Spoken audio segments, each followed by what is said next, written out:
Have you ever wondered what really happens behind the thin walls of your building? What if suddenly you heard a voice revealing a secret so disturbing that it would completely change the way you see the people around you? Well, that's exactly what happened to me. On an apparently ordinary night, a simple sound coming from the apartment next door turned into the most shocking confession I've ever witnessed without even being there. What you're about to hear now might mess with your mind and make you question how well we truly know those who live so close to us. It was an apparently ordinary night. I was at home, sitting on the couch, trying to unwind after a tiring day at work. The silence of the night had always brought me peace, but on that particular night, something was about to happen. Something that would stir my emotions, my mind, and even the way I began to see the people around me. It's curious how life surprises us when we least expect it, and how the greatest shocks can come from the most unlikely places, including the apartment next door. I lived in an old building, one of those that seemed to carry stories in every crack in the walls. The walls were thin, so thin that if someone sneezed in the neighboring apartment, you could hear it clearly. At first I found it amusing, but over time I realized that this lack of privacy created a strange atmosphere, as if everyone was more exposed than they'd like. The hallway was always quiet, the neighbors rarely spoke to each other, and behind every closed door, there seemed to be a hidden secret. My apartment was small but cozy, a simple living room, a narrow kitchen, and a bedroom that faced the neighbors' walls. It was from there that I often heard sounds, footsteps, and even muffled conversations coming from the other side. Nothing out of the ordinary, nothing that caught my attention, until that night. The most disturbing thing was realizing how a calm routine could be shattered so abruptly. It was the weekend, and the street was quieter than usual. I went to bed early, hoping for a peaceful night's sleep, but suddenly I heard something that caught my attention. At first it seemed like just an ordinary conversation, almost imperceptible. I didn't want to pay much attention to it, but something in the tone of my neighbor's voice made me stop and listen. There was a weight in the words, an emotional charge that wasn't usual. Little by little, I began to realize that this wasn't a simple conversation. It was something different. The sound came through clearly, as if it were being spoken just a few feet away from me. The voice seemed to tremble as if it carried a heavy confession, something that wasn't meant to be heard by anyone. My ears sharpened, my heart raced, and a strange feeling took over me. Meanwhile, my mind tried to justify what I was hearing. Maybe it was just a rant, a random phone call, or even a performance. But the more I listened, the more I realized that this was serious, real, and terrifying. The night, which had started out calm, was now filled with tension. I sat up in bed trying to hear better. My breathing quickened, and for a moment I thought about putting on headphones to ignore what was coming from the other side. But something stronger stopped me. Curiosity. It was as if an invisible force compelled me to listen, as if I were about to discover something that would completely change the way I saw that person. This feeling brought an immediate dilemma. Should I keep listening? After all, it wasn't my business. But at the same time, how could I ignore words carrying so much weight? The instinct for survival mixed with the need to know the truth. I knew that from that moment on, nothing would be the same. Time seemed to stop. The lights in my room were off, and only the faint glow of the moon filtered through the curtain. The dark environment became even more suffocating as the words started to become clearer. With each sentence, my body reacted. Chills, a cold shiver down my spine, cold sweat dripping from my hands. I was hearing something I wasn't supposed to, but it was happening right there in front of me, and it was at that exact moment that my life changed. I didn't know it yet, but I was about to witness a confession so shocking that it would make me question how well we truly know the people who live around us. That night, as I still tried to understand what was happening, the words coming through the wall became increasingly clear. At first, they were fragmented phrases, as if my neighbor were talking to himself or delivering a monologue. I even thought it could be a rehearsal. Maybe he was practicing a presentation or even reciting lines from a play. But as the night wore on, I realized it wasn't fiction. It was real.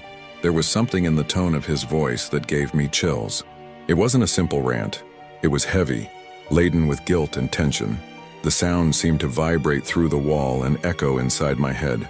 With every pause he took, my heart raced, as if my body were waiting for the next sentence, the next piece of truth that would escape his lips. For a few minutes, I tried to ignore it.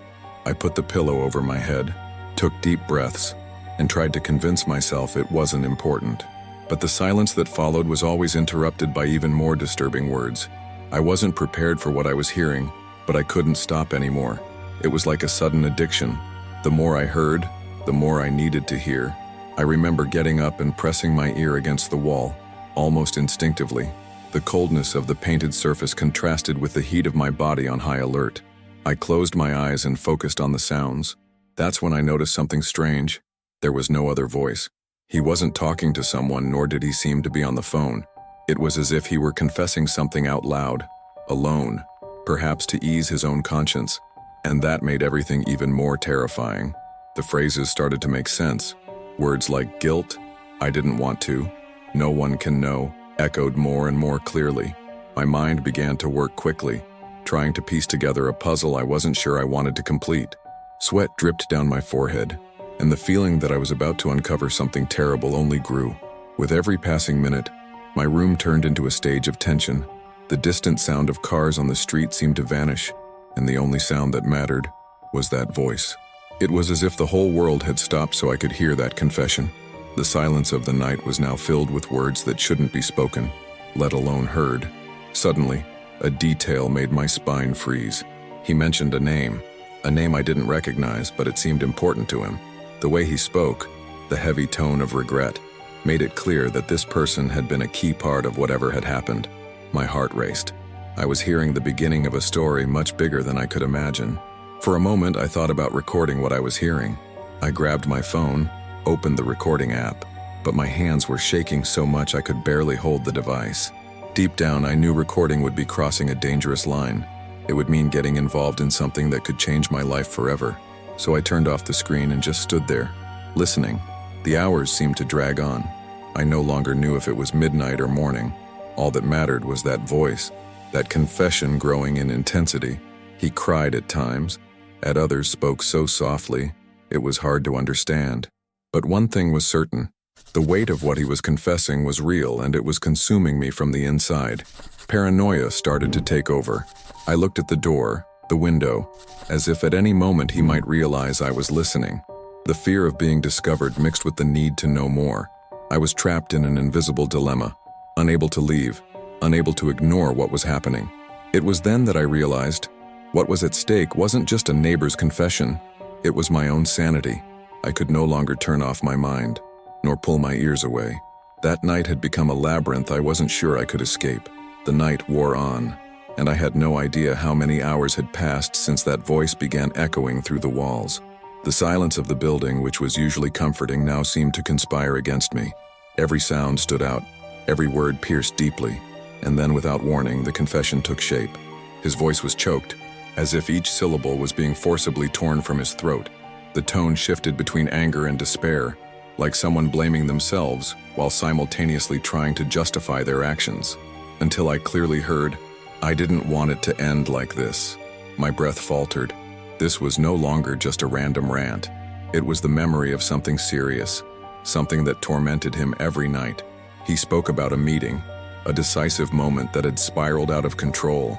The words were fragmented, but I could grasp the essence. A dark secret, an action he could never reveal to anyone. I felt like an intruder, someone invading another person's deepest intimacy, but it was too late to turn back. Suddenly, the confession became more explicit. He mentioned details of a specific night, describing emotions, gestures, and even places. Each piece of information was like a piece of a macabre puzzle. No one will ever know. No one can find out what happened in that room. Those words echoed in my mind like hammer blows. My body froze. I didn't know if what I was hearing was the confession of a real crime or just the delusion of a troubled mind. But the tone of voice, the seriousness in the pauses, the overwhelming emotional weight, everything made me believe it was real. Fear began to take over. I thought, what if I'm the only person who knows about this? What should I do? With each sentence, the situation became more distressing. He described a scene that sounded like violence, perhaps even death. He didn't use direct terms, but the implied words were more than enough to send me into a panic. I tried to convince myself I was misunderstanding, that my imagination was creating images that didn't match reality. But deep down, I knew there was something terrible in that story. My eyes scanned the dark room as if searching for some escape from the weight of that discovery. I thought about leaving, knocking on another neighbor's door, asking for help. But how could I explain? How could I justify that I was hearing something I shouldn't? My mind was torn between fear and responsibility.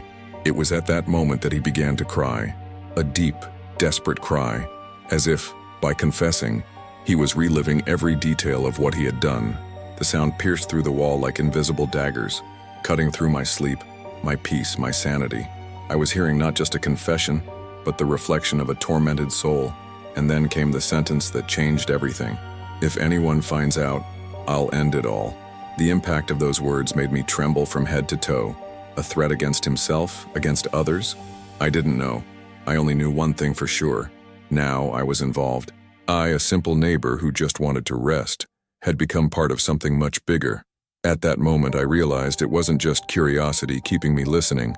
It was fear. Fear that if I ignored it, I might be allowing something worse to happen. Fear that if I reported it, I could bring a terrible consequence upon myself. I was trapped in an invisible web, where every choice seemed too risky.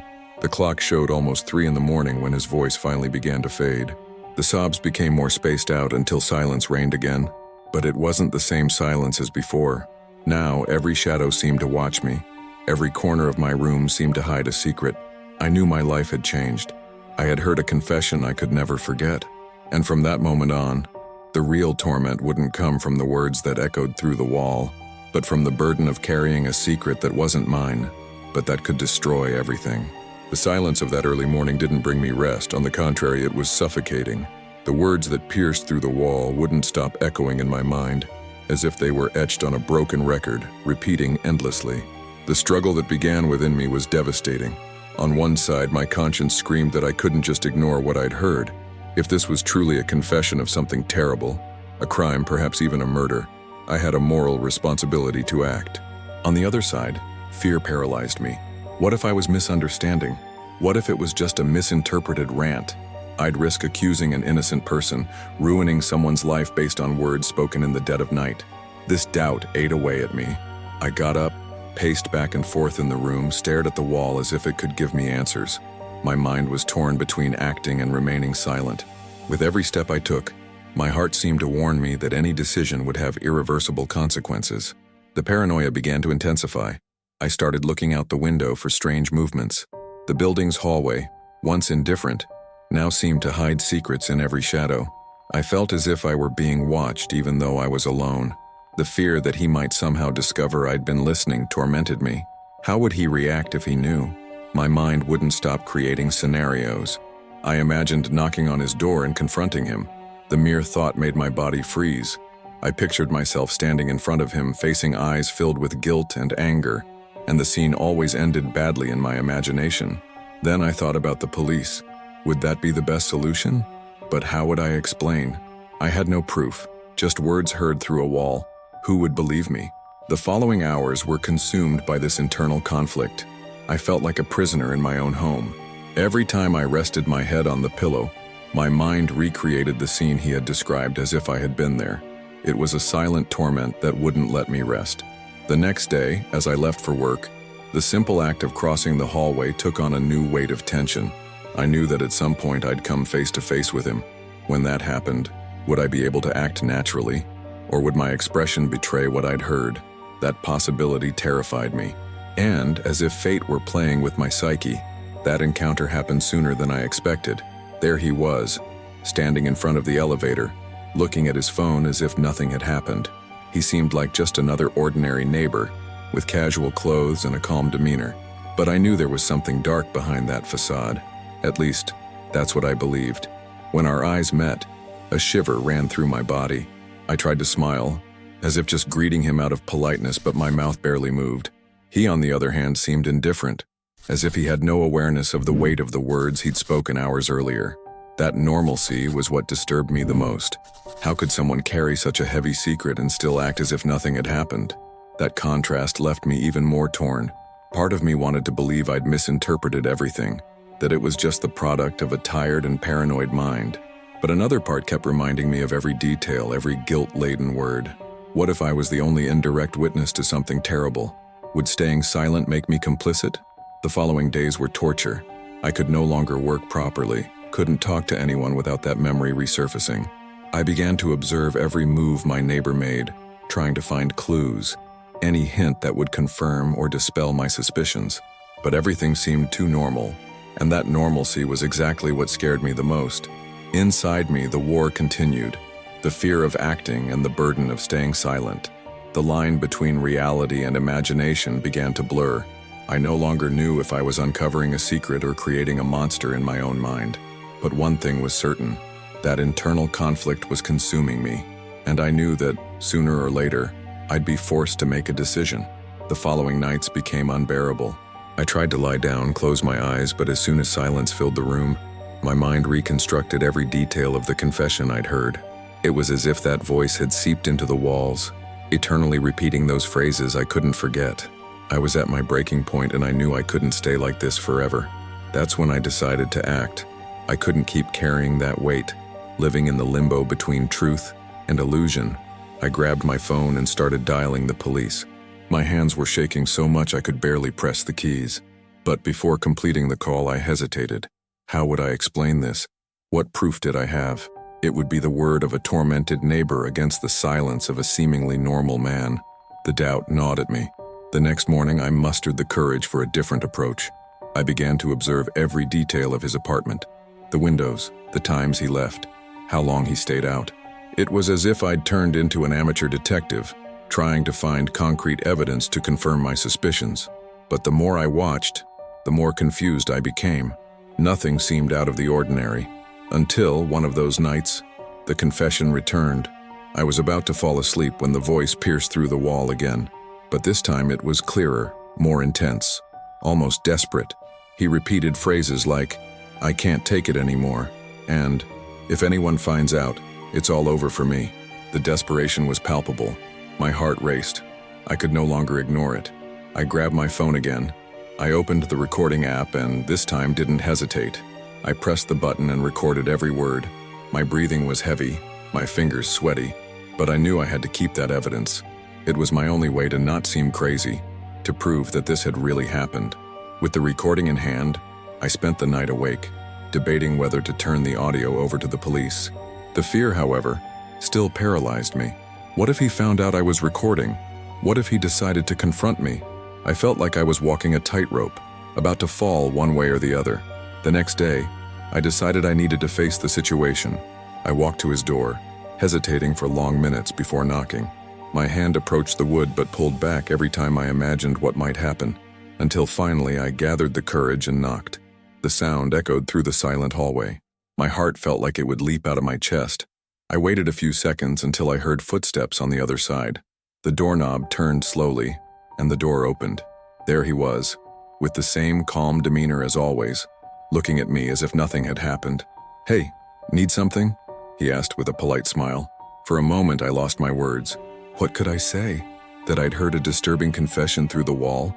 That I believed he was hiding something terrible? The words got stuck in my throat. I managed only to mumble something trivial, like asking to borrow some sugar. He smiled, went to the kitchen and handed me a small jar, all with the naturalness of someone who carries no secrets. That scene confused me even more. How could someone seem so ordinary, and at the same time carry such heavy words within them? I returned to my apartment with the feeling that nothing made sense. But that night, as I listened to the confessions echoing through the walls again, I noticed something I hadn't before. There were very distinct pauses, almost rhythmic, as if he were reading. My heart raced. I rushed to the shelf, grabbed a pair of headphones, and played the recording I'd made. I listened carefully, replaying it several times, and then it hit me. The tone, the pauses, the cadence, they weren't those of a spontaneous confession. It was as if he were reciting something. The truth began to reveal itself cruelly. All of this might not be a real confession, but rather the rehearsal of a text, a script, a play, or even a dramatized diary. My body trembled. Had I gone mad over a simple rehearsal? Still, the weight of the words didn't lessen, because even if it was a performance, the content was too disturbing to ignore, and the doubt remained. To what extent were those words fiction? And to what extent were they a reflection of his reality? That night, lying in the darkness of my room, I realized the answer might never be clear. My neighbor could be a troubled man rehearsing lines from a dark script, or he could truly be trying to ease his conscience by confessing, in a low voice, the ghosts haunting him. But the truth is, regardless of the origin, those words transformed me. I began to see the world differently. Before, I believed darkness was far away, present only in newspaper headlines or fictional suspense movie stories. But that experience showed me that the shadow can be much closer than we imagine. Maybe in the apartment next door, maybe at the desk next to you at work, maybe even in the heart of someone who smiles at us every day. This realization was devastating. For weeks, I became obsessed with the idea that we never truly know the people around us. Facades are polite, friendly, but what lies behind them? Secrets, betrayals, regrets impossible to erase. The confession I heard, whether real or not, made me question even my own relationships. And that's where the deepest reflection comes in. How much do we ourselves carry secrets we'll never reveal? How much do we keep hidden in the darkest layers of our minds? Perhaps the only difference between me and my neighbor is that he spoke out loud, while I remained silent. The moral of this story is that the line between truth and illusion, between normalcy and insanity, is much thinner than we believe. The walls around us aren't just made of bricks. They're also invisible barriers hiding dramas, pains, and even horrors we could never imagine. What would you do if suddenly those barriers broke, and you were forced to face what really happens on the other side? I'll never know if my neighbor confessed a real crime or was simply playing a role, but I know that from that night on, I learned something valuable. Not everything is as it seems.